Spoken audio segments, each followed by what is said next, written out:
आशा करता हूं आप सब बहुत अच्छे होंगे। मेरा नाम है सिद्धांत अग्निहोत्री, स्टडी ग्लोस पे आपका बहुत बहुत स्वागत है। दोस्तों, आज हम एक ऐसे केस की बात करेंगे जो आपको विचलित करेगा। तो ये लेक्चर देखने से पहले थोड़ा सा अपने आप को संभाल के रखें। एक्चुअली क्राइम अफेयर्स में आपका बहुत बहुत स्वागत है। आपको पता है स्टडी ग्लोस क्राइम अफेयर्स स्विच होता रहता है, तो डेली मैं लेक्चर ला रहा हूं। पहले तो चैनल को यार सब्सक्राइब कर लो।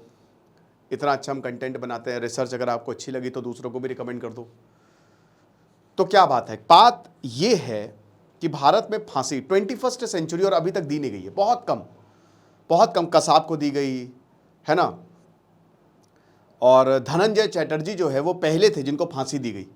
उसने 16 साल की लड़की के साथ रेप किया था तो उसको फांसी दी गई। ओके, और ये है संतोष सिंह, फांसी की सजा मिली। हम एक ऐसी कहानी की बात करेंगे जिसको सुनने के बाद आप बहुत दुखी होंगे, आपको गुस्सा भी आएगा और कहीं ना कहीं आपको यह भी पता चलेगा कि एक तो कानून से भरोसा भी उठेगा, लेकिन फिर पब्लिक की पावर कितनी आपको यह पता चलेगा। कहानी है प्रियदर्शनी मट्टू की। एक ऐसा हाई प्रोफाइल केस, कहते हैं कि जेसिका लाल मर्डर केस था, जब एक बहुत ही हाई प्रोफाइल केस, और प्रियदर्शनी मट्टू उसी दौरान ये केस बहुत चला। भारत के अगर टॉप 5 हाई प्रोफाइल केसेस की बात करें तो उसमें प्रियदर्शनी मट्टू का केस आता है। प्रियदर्शनी मट्टू जो हैं कश्मीर में रहने वाली, कश्मीर की रहने वाली कश्मीरी पंडित। 1990 में जो हिंसा हुई, जो आतंकवाद बढ़ा, तो ये मतलब माइग्रेट कर गए, पलायन कर गए। इनके पिताजी जो हैं CL मट्टू, वो एक चीफ इंजीनियर थे। बहुत ही अच्छा परिवार, एक खुशनुमा परिवार, एक हैप्पी फैमिली।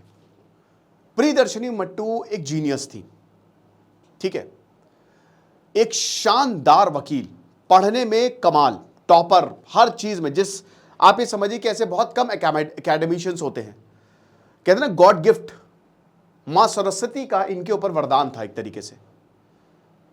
सिर्फ और सिर्फ 20 साल की उम्र में दिल्ली यूनिवर्सिटी में लॉ, जो कि उस दिल्ली यूनिवर्सिटी आज भी वहां पे एडमिशन बहुत मुश्किल होता है, लेकिन बहुत 19 साल की उम्र में इनको वहां पे एडमिशन मिल गया था। एक्चुअली मैं कल इंटरव्यू सुन रहा था अहमद मीर का, डिफेंस लॉयर, कमाल, वो इनके दोस्त हुआ करते थे। बहुत जाना माना नाम है अहमद मीर का भी, बहुत ज्यादा। कुलदीप सेंगर का केस उन्होंने लड़ा था, डिफेंस में थे, हालांकि उनको बचाया, लेकिन खैर मैं चाहूंगा आप उनको सुनिए। तो अहमद मीर भी कश्मीर के थे और ये भी कश्मीर की थी, तो बहुत अच्छा रैपो बिल्ड हुआ, बहुत अच्छी दोस्ती हुई। दिल्ली आई, दिल्ली में पढ़ाई करने लगी। Again superb. आज अगर प्रियदर्शनी मट्टू जिंदा होती तो यकीनन एक कमाल की लॉयर होती, एक ऐसी लॉयर, एक ऐसी वकील होती जो इंसाफ के लिए लड़ती। मॉरल हाई ग्राउंड बहुत ज्यादा होता। अहमद मीर जो है वो इनसे मिला करते थे, दोनों में बहुत अच्छी दोस्ती थी। एक तो कश्मीर एंगल भी तो काफी अच्छी दोस्ती थी, बाकी और भी नेचर इनका ऐसा था, इतनी खुशनुमा थी कि काफी अच्छे अच्छे इनके दोस्त थे। अब क्या हुआ कि ये वसंत विहार में रहती थी, इनके साथ एक कुक भी था, ठीक है, एक नौकर भी था। उसी दौरान इनके एक बैच सीनियर संतोष सिंह पढ़ता था। संतोष सिंह कौन? बिगड़े हुए बाप की औलाद, आप कैसा कह सकते हो, सॉरी बाप की बिगड़ी औलाद कहते ना, हमने सुना है बिगड़े हुए बाप की औलाद, उल्टा बोल दिया मैंने। ये संतोष सिंह के पिता IPS officer, inspector general of police, DGP, सबसे बड़ी पोस्ट होती है डायरेक्टर जनरल ऑफ पुलिस किसी भी राज्य में। DGP से रिटायर हुए इनके पिताजी। उस समय कश्मीर में इंस्पेक्टर जनरल ऑफ पुलिस हुआ करते थे वो, IG, जो कि थर्ड हायरार्की में थर्ड सबसे बड़ी होती है, पोस्ट होती है पुलिस में, राइट। और कुछ ही समय में वो एज अ जॉइंट कमिश्नर, मतलब दूसरा सबसे बड़ा पद उनको मिलने वाला था, तो एज अ जॉइंट कमिश्नर वो दिल्ली में ही आने वाले थे। उनके बेटे संतोष सिंह, जो खुद वकालत पढ़ रहे थे, प्रियदर्शनी मट्टू को देखा तो लट्टू हो गए। प्रपोज किया, बोला मुझसे शादी कर लो। प्रियदर्शनी मट्टू ने बोला नहीं, ऐसा नहीं हो सकता। अब ये काफी चला। अब अहमद मीर बताते हैं कि मुझसे ये बातें शेयर की जाती तो मुझे कई बार गुस्सा भी आता था, कई बार मुझसे भी धक्का धमकी हुई है ना। कई बार ऐसा हुआ कि ये सामने आया, गाली गलौज हुई, उसने मुझे गाली दी, मैंने उसको गाली दी, तो धक्का मुक्की हुई, हो जाता था, ऐसा हिसाब किताब। और नाम भी था संतोष सिंह का, ठीक है, थोड़ा दबंग टाइप का था। कार, जब प्रियदर्शनी मट्टू अपनी कार लगाती थी पीछे अपनी बाइक लगा देता था बुलेट, ताकि कार ना निकल पाए। हर तरीके से प्रियदर्शनी मट्टू को परेशान करता था और कहता था कि तुम मेरा प्यार मान लो और मैं तुमसे प्यार करता हूं, समझो मेरी बात को, मुझसे शादी कर लो। तो काफी ज्यादा दिक्कत करता था, मनचला जिसको बोलते हैं। और सीनियर, अब प्रियदर्शनी मट्टू ने कई बार ऐसे समझाने की कोशिश की, नहीं समझा, झगड़े भी हुए, नहीं समझा, कंप्लेन कर दी, पुलिस में कंप्लेन कर दी। लेकिन अब पुलिस में कंप्लेन करने से कोई फायदा आपको लग रहा है? पिताजी जो हैं, पिताजी जेपी सिंह आईपीएस ऑफिसर हैं, तो पुलिस ने भी कुछ खास, अहमद मीर बताते हैं हमने कई बार कंप्लेन की लेकिन कुछ खास ध्यान दिया नहीं।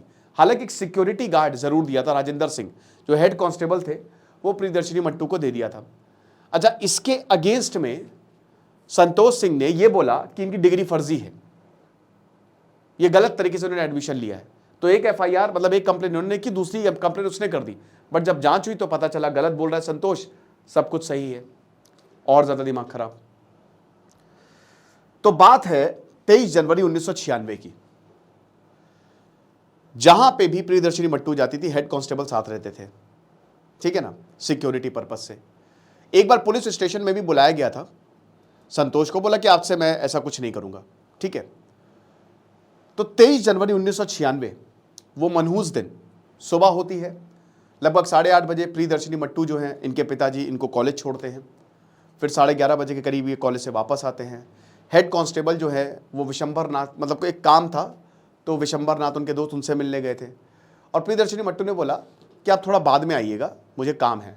जो कुक, जो नौकर इनके साथ रहता था, उसको भी बोला कि तुम 5 बजे के बाद आना, ठीक है, कुछ होगा काम। तो नौकरों ने बोला कि ठीक है मेम साहब, मैं अभी थोड़ा सा मैं कुछ काम है वो निपटा के वापस आता हूँ, ओके। अब क्या हुआ कि शाम को 5 बजे के दौरान, शायद ये संतोष ट्रैक कर रहा था, ये आता है। एक बार और इसने कोशिश की थी आने की, लेकिन उस समय नौकर मतलब मिला इनका, तो बोलते हैं कि देखो मैं गिला शिकवा दूर करने आया हूं, जो भी प्रॉब्लम है, इतना कुछ हमारे बीच में हुआ है तो मैं गिला शिकवा दूर करने आया हूं। अंदर गया और बाहर आया। इसको बाहर आते हुए लगभग 1-1.5 घंटे की बात है, देखा कुछ लोगों ने, और इसके कुक ने भी देख लिया। राजेंद्र सिंह जब अंदर गए, हेड कांस्टेबल, तो गेट खुला हुआ था। जैसे ही देखा तो प्रियदर्शनी मट्टू की खून से लथपथ लाश पड़ी हुई थी, और बहुत ही गलत अवस्था में पड़ी हुई थी वो। अब क्या हुआ? हुआ यह था कि जब संतोष सिंह अंदर गया, झगड़ा हुआ, रेप किया, बलात्कार किया प्रियदर्शनी मट्टू का। हेलमेट से सर पे 14 बार वार किया, सर कट गया, कूच गया एकदम, खूना खून। और फिर तार ली, तार से गला घोट दिया, मार डाला, और ये निकल गया आराम से। अब उसके बाद क्या हुआ कि जब पुलिस को यह बात पता चली तो पुलिस ने तुरंत तफ्तीश शुरू की। लेकिन अब पिताजी इतनी बड़ी, और उस समय पिताजी का ट्रांसफर भी हो गया था दिल्ली में, जॉइंट कमिश्नर, तो पुलिस के इन्वेस्टिगेशन पे सवाल उठने ही थे। 3 साल तक जो है वो इन्वेस्टिगेशन चलती है। अब जब ट्रायल कोर्ट में, निचली अदालत में ये जब इन्वेस्टिगेशन चली, भाई एफआईआर हुई, फिर चार्जशीट दाखिल होती है, फिर मुकदमा आते हैं। उस समय अहमद मीर बताते हैं कि मुझे बहुत डेथ थ्रेट्स आई। अहमद मीर बताते हैं कि सिर्फ मैं ही एक ऐसा लड़का था, मैं लॉ कर रहा था उस समय, और मैं बहुत डरा हुआ था, मैं बहुत रोया अपनी फ्रेंड की इस हालत को देख के ना, मैं बहुत रोया, मैं बहुत परेशान रहा। जिन दोस्तों के साथ प्रियदर्शनी उठती बैठती थी वो एक बार भी नहीं आए, वो सब डर के मारे पीछे हट गए। मैं इकलौता विटनेस था, मुझे भी बहुत डर लग रहा था, मुझे डेथ थ्रेट्स आ रही थी। बहुत बढ़िया, कल जब मैं इनका पॉडकास्ट सुन रहा था तो एक होस्ट हैं, तो उनसे जब ये बोला, मतलब वो बता रहे थे कि मैं एक मीटिंग में गया, तो जज जो हैं, जज बड़े बड़े जज, तो मैंने उनसे पूछा कि जज साहब ऐसा, मतलब बताइए आपको डर नहीं लगता, आप इतने बड़े बड़े केस जो है वो सुनाते हो, फैसला देते हो? तो जज साहब ने बहुत बढ़िया जवाब दिया। उन्होंने कहा कि देखो, डर ना मुझे लगता है, डर ना जिसने क्राइम किया उसको लगता है, डर ना ही विक्टिम को लगता है, डर लगता है जो विटनेस है। क्योंकि विटनेस को ही सबसे ज्यादा डेथ थ्रेट्स आती है, उसको कोई सिक्योरिटी नहीं होती, और विटनेस से ही तो आपका केस बदलता है। तो विटनेस का प्रोटेक्शन सबसे ज्यादा जरूरी है, जो कि अनफॉर्चुनेटली ना जो नए लॉ लाए हैं उसमें भी नहीं है, जो 3 नए लॉ आए हैं, और विटनेस का प्रोटेक्शन नहीं मिलता है भारत में। और भारत में इसी वजह से विटनेस का प्रोटेक्शन, कितने विटनेस को जान से मार दिया जाता है, और कई बार विटनेस पीछे हट जाते हैं। तो प्रोटेक्शन सबसे पहले देना चाहिए, इट इज वेरी इंपॉर्टेंट। तो बताते हैं कि मैं काफी डरा, मुझे डेथ थ्रेट्स है। फिर एक दिन मैं काफी डरा हुआ था भाई, मैं 10 दिन तक बाहर नहीं निकला अपने घर से। तो क्या हुआ कि एक बार मुझे फोन आता है अपने पिताजी का, और मेरे पिताजी जो है 25 साल में वो एमएलए थे और पॉलिटिशियन थे। तो मेरे पिताजी ने मुझसे पूछा क्या हुआ, तो मैंने ऐसी ऐसी बात बताई। तो बोला कि मैं डरा हुआ हूं, मैं गवाही दूं कि ना दूं। तो मेरे पिताजी ने बोला कि तुम वकालत कर रहे हो, तुम गवाही नहीं दे रहे हो, तुम वकालत कर रहे हो। वकालत करने से डरो, तुम गवाही देने से डरो, तुम वकील हो, वकालत कर रहे हो। तुम अगर ये काम करोगे तो छोड़ दो अपना प्रोफेशन। अहमद मीर बताते मुझे ऐसे 440 वोल्ट का झटका लगा मुझे, और उसके बाद मैं डरा नहीं। मैं गया, मैंने गवाही दी, और मैंने ऐसी गवाही दी ना, क्रॉस एग्जामिनेशन, क्योंकि भाई आपने ओपन एंडेड वहां पे क्वेश्चन पूछ लिए। उस समय बहुत बड़े लॉयर, इंडिया के जाने माने लॉयर जो है वो केस लड़ रहे थे, मैं नाम भूल गया। तो कह रहे थे कि मैंने ऐसा कमाल किया ना ट्रायल कोर्ट में कि मतलब जस्टिस मिलना ही था। अब केस सीबीआई को भी सौंपा गया। ट्रायल कोर्ट में 3 साल बाद फैसला आया 1999 में। फैसला जान के पूरे देश गुस्से में। यहां पे कोर्ट ने यह बोला कि भाई हमको पता है कि मर्डर किया है संतोष सिंह ने, लेकिन जो एविडेंस है उसके साथ नहीं जाते। पुलिस का काम ऐसा था कि पुलिस ने नकारा कि सब गलत है, ब्लड जो है वो चुराया गया है, और जानबूझ के जो प्रियदर्शनी मट्टू इनके अंडरवियर में डाला गया है ताकि इनको फ्रेम किया जा सके, संतोष सिंह को फंसाया जा सके। क्योंकि भाई पुलिस ने इन्हीं से पूछताछ की, क्योंकि यही जो है इन्हीं की दुश्मनी थी। सबको पता था कि मर्डर किया है। यहां पे डीएनए मिल गया, जो ब्लड मिला था ना उसका डीएनए मैच हो गया, मेडिकल रिपोर्ट सब साफ। लेकिन कोर्ट ने कहा कि एक्चुअल क्या है ना कि जो प्रोसीजर है वो फॉलो नहीं किया गया। 3 साल बाद 1999 में बरी हो गए। कौन? यही संतोष सिंह, बाइज्जत बरी हो गए। पिताजी को बड़ा दुख हुआ। अहमद मीर बताते हैं कि जब मैंने गवाही दी तो सिर्फ मैं इकलौता गवाह था। तो पिताजी ने ऐसा बहुत तेज मुझे गले लगाया, उनके पिताजी ने, प्रियदर्शनी मट्टू के, बहुत तेज गले लगाया और बहुत रोए वो, है ना। तो मुझे भी अच्छा लगा। लेकिन उसके बाद जब 3 साल बाद ये फैसला आया तो हम सब बहुत ज्यादा दुखी थे। संतोष सिंह का क्या हुआ? मस्त शादी की उसने, शादी की, और वो वकालत करने लगा क्योंकि लॉ की पढ़ाई कर रहा था। क्या विश्वास करेंगे, वो वकालत करने लगा, वो दूसरों का केस लड़ रहा है। सोचिए। अब ये जो केस है वो गया हाई कोर्ट में, हाई कोर्ट में अपील दायर की गई। 2001, 2, 3, 4, 5, 6, 7 साल तक हियरिंग तक शुरू नहीं हुई। अहमद मीर बताते हैं कि मैं देख रहा हूं कि वो मेरे सामने है, हम दोनों वकालत लड़ रहे हैं, मैं भी वकील बना, बाद में वो भी वकील बना, वो एडवोकेट बन गया। ऐसा 2006 में ऐसा क्या हुआ? 2006 में जेसिका लाल मर्डर केस होता है। जेसिका लाल मर्डर केस में बहुत ज्यादा दिमाग खराब, बहुत स्टिंग ऑपरेशन हुआ, काफी हाई प्रोफाइल वो भी केस था। और उस मर्डर केस में भी प्रियदर्शनी मट्टू का केस उठा कि इसको क्यों अभी तक इंसाफ नहीं मिला। पिताजी एकदम टूट गए थे। पिताजी ने आखिरी वक्त तक, कहते ना कि वो लड़ते रहे इंसाफ के लिए, भले ही 7 साल लगे, लेकिन इधर से उधर, और बहुत दुखी थे वो। तो पिताजी भी लड़ते रहे। अब जब कैंडल मार्च निकाला गया बाकायदा प्रियदर्शनी मट्टू के लिए, तो केस की हियरिंग शुरू होती है।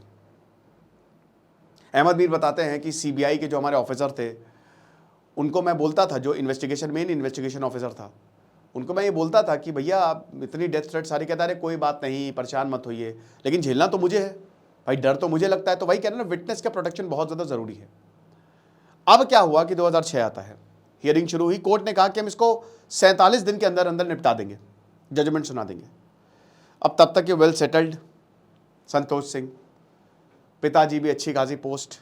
माना यहां पे कोर्ट ने कि पुलिस ने अपना काम सही से नहीं किया, नहीं होना था भाई, ये माना। लेकिन प्रेशर इतना था, मीडिया ट्रायल, यही कहता ना कि पब्लिक जब अपने पे आ जाए तो ऐसे की तैसी कर दिया। आपने आज पूजा खेड़कर का केस देखा, पुणे पोर्च केस, लेकिन अगर पब्लिक अपने पे आ गई, पब्लिक का गुस्सा फूटा, तो बस तुम कुछ नहीं कर सकते। और पब्लिक का गुस्सा यहां पे फूटा, जेसिका लाल से फूटा। 1999 को बाद ये भूल गई थी पब्लिक, लेकिन जेसिका लाल से फूटा। और उसके बाद 2006 में, 2006 में 42 दिन के अंदर अंदर ने हाई कोर्ट ने फैसला कर दिया, सब सबूत संतोष सिंह के खिलाफ। 1999 में भी यही था, सारे सबूत संतोष सिंह के खिलाफ। लेकिन 2006 में सारे के सारे सबूत संतोष सिंह के खिलाफ, और कोर्ट ने फैसला दिया कि तुमको फांसी दी जाती है, सजाए मौत। क्योंकि ये rarest of the rare case में या तो फांसी दी जाती है, उम्र कैद उसमें आता है। तो इसीलिए आपको फांसी दी जाती है। अब उसके बाद जो पिताजी थे वो पूरा देश खुशी से झूम उठा, पिताजी बहुत झूमे कि भाई ये बहुत अच्छा हुआ, फाइनली जस्टिस तो मिला, मेरी बेटी को चैन की सांस तो मिलेगी, अब उनकी आत्मा, शांति तो मिलेगी उसकी आत्मा को। संतोष सिंह 4 साल जेल में रहा। मामला, क्योंकि खुद भी वो वकील था, सुप्रीम कोर्ट में दायर किया, केस सुप्रीम कोर्ट में गया। अब जब सुप्रीम कोर्ट में गया तो सुप्रीम कोर्ट ने क्या किया कि rarest of the rare case में नहीं आता तो फांसी हटा दी, उम्र कैद में इसको तब्दील कर दिया, सजा बरकरार रखी लेकिन उम्र कैद। स्टेटस अभी ये कि संतोष सिंह इस जेल में है, लेकिन पैरोल मिली, 2011 में पैरोल पे बाहर आया, 12 पे बाहर आया, 18 पे भी अभी पैरोल पे बाहर आया कि लेकिन एप्लीकेशन फाइल की थी। तो ये हिसाब किताब है। ये कैसा केस था, ये कैसा हाई प्रोफाइल केस है जिसने पूरे देश को हिला दिया था। और ये एक ऐसा केस भी है जिसमें ये हमको पता लगता है कि भाई अगर देखिए कुछ भी हो लेकिन पब्लिक अगर अपने पे आ गई तो हर किसी को इंसाफ मिलना है। समाज को बस साथ देना पड़ेगा, समाज को जागरूक होना पड़ेगा। ये लेक्चर था, आई होप आपको अच्छा लगा होगा, समझ में आया होगा। बाकी आप बताएं मुझे और कौन से केस में कवर करूं। Thank you so much.